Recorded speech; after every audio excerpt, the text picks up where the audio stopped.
Welcome to episode 3 of the Arduino podcast. Okay, so I've got my computer programming my Arduino, lighting up a light. That seems like a lot of work to just get a light to light up. Yeah, that's a start. Okay, I want to do something cool. So I see that there's all these other things in my little starter box, like this yellow wire, this green wire. Wait, resistors. Long and short. These are ones for different things? All wires really are just a strip of metal covered in plastic. So the color is just so you can keep them straight when you've got a bunch of them on your board. Got it. So no difference between the wires. No difference. Okay. This is cool. This little mini button. Yeah, here it is. Could I get this to light up a light? Yeah, why not? That would be cool because then instead of just having automatically, I could be the person that controls it. Yes, which is kind of a step leading towards you maybe eventually doing the challenge project. Okay, sweet. So I've never used a button in Arduino before. Okay. So can you tell me how to use it? I could. I think you should figure it out. I think you should discover how to use it. Okay, so I'm going to Google button.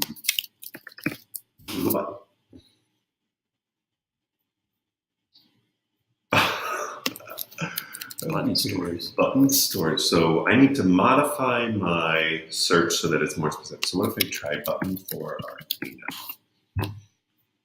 Nice. Lots of tutorials, videos, and so on. I learn best from images. So what if I just, I'm just going to go to this website. Sweet. This looks a lot like the Tinkercad. Yeah, and actually all these instructions are about hooking it up, but I mean, what you really want is that picture, right? Okay, I'm just gonna work from this picture. So in Tinkercad, I'm gonna create a new circuit. I'm just gonna wire up this button and then I'll see if I can figure out how to get it to light up the light bulb. So I need an Arduino out there. Boom. And I need this thing. It's a breadboard. A breadboard. Now, there's lots of little holes on this. I noticed that the button fits really nicely in there. What's the deal with all these holes? Well, the deal with all these holes, breadboards are really convenient because you can just stick the wire in. You don't actually have to solder them together with a heat source or anything like that. But the way it works is that everything in the row is actually connected. So if I plug a wire into one hole and I plug another wire into a hole in the same row, it will be connected. So it's like they're the same wire. Right. It's like I was touching the ends of the wires together. Okay. There's also these two rails on the side. You can see it's more of a column than a row. There's a positive and a negative rail. These are also connected. They're connected vertically, though, instead of horizontally.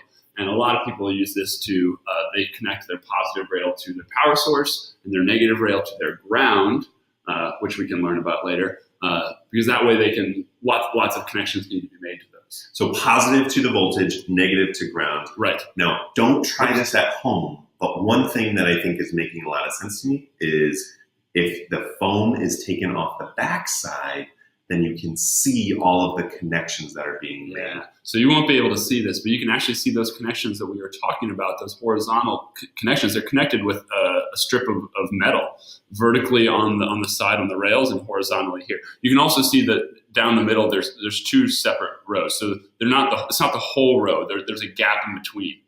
So essentially breadboard is like a bunch of wires that are connected to specific places to then help me prototype different circuit ideas. Yes, without having to connect the ends. That's super helpful. So breadboard, let's get one of those out there. All right. And then I just need my little button. Okay. And I noticed in that image that the button was between that gap. So that must mean that the two sides are not connected on the same wire. But I'm going to connect it using these wires. So the first thing I notice is that it goes from the 2 to the right leg of the button. So I'm going to go from 2, and when you click, it creates a nice bend in the wire, so it's a little easier to sort. Okay. And then it goes from the 5 volts, to that positive rail, like you were saying. And that's going to give 5 volts to that entire column. So anything you want to power, you just plug into that rail. Instead, because there's only one 5-volt pin here, so I couldn't plug a bunch of wires into it. Nice. Okay. So from 5 volts to the positive rail, kind of like connecting. Oh, nice. And it even shows that it's connected all the way through. Now, over here, it looked like they're connecting the 2 rails. That's just in case I wanted to plug things into this rail. Yep, if you wanted to power the other side. I'm just going to do a simple button, so I'm not going to do that. But I am going to go from ground to that ground. And now, okay, so now they've got this button, the left side of the button connecting to the 5-volt part. Left side. So there's this, just so we're clear, this has positive on the bottom and negative on the top. This picture over here, whoops. It's the opposite. They've set their breadboard up the other way. So they don't actually have them labeled, but they are working with this top rail as positive. I see. So if I just follow the path of electricity, then I should be able to get it. This is going to the positive 5 volts. And the other side, what's this thing?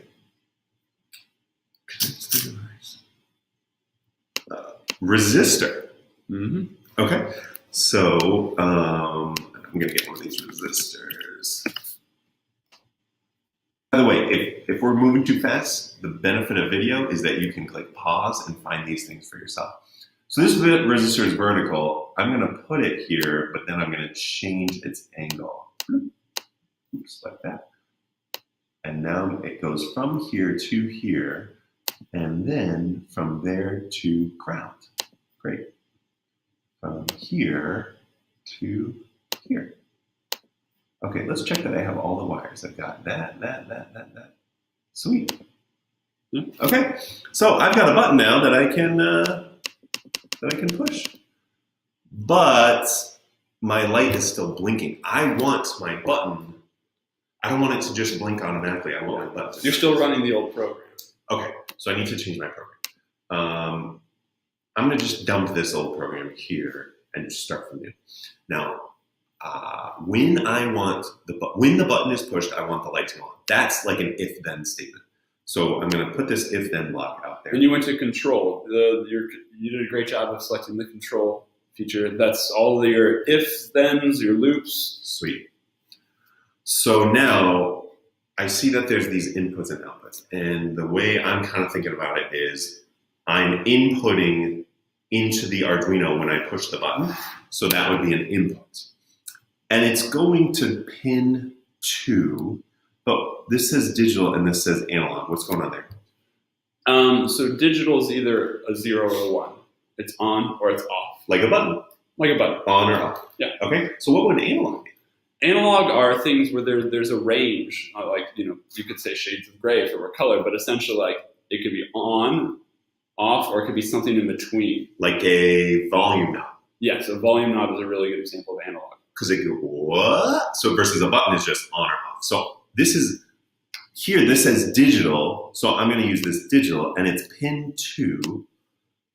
Now I can't put that in there because then I want digital pin 2 to be when I push it.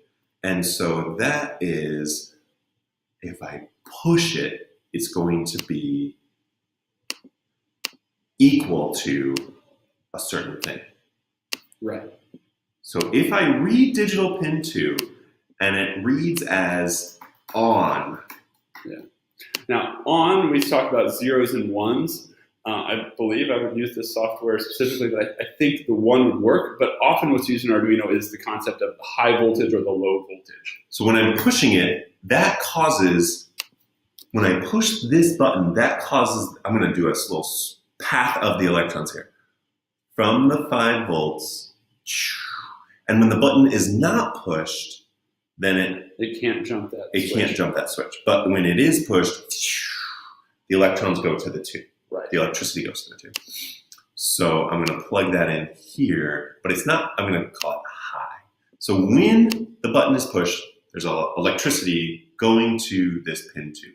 And when that happens, I want the built-in LED to be on. That's the output because that's what the Arduino is controlling. The inputs are what I'm controlling. The outputs are what the Arduino is controlling. The inputs, the Arduino takes the signal in. The output, it gives the signal out. Okay, I kind of want to just see if this works. So I'm going to hide my code here, and I'm going to start my simulation. Nice. Look, the light is not on. Mm-hmm. If I push this, the light turns on. Yep. But it's not turning off. Right. I mean, you have to control it. Nobody told it to go turn off. Arduinos are really dumb, and they only do exactly what you tell them to do. They can't predict that you want the button to control the light turning on. So I'm going to stop the simulation, put in the code. Okay, so my code is going to be pretty similar. By the way, we just had a jam up there, and what we did was just click refresh, and thankfully everything was saved. So I'm going to duplicate this because the code's going to be pretty similar. But instead of being high, it's going to be low, and then it's going to be low. Right. So if you stop pressing the button. Nice. Oh, this is going to be cool. Okay, so hide my code, start a simulation, light is off, hit the button, light is on. And then when you release the button, it turns up. Nice. It's like a light doorbell. Yes. Sweet. Cool. All right, I think that's good. See if you can do it. So, reflecting on this, I didn't know anything about anything. So I Googled, I found a great demo, I found lots of great information here. I put it into Arduino. Now, if I really wanted to, the next step I'm going to do is get this code, put it in here, and make an actual button. Yeah, actually build it with your breadboard and your buttons and your... And get the labor. Because that's what I'm going to have to do for the design. Right. We're not going to grade you on your digital versions. Cool. Awesome. Thanks for watching.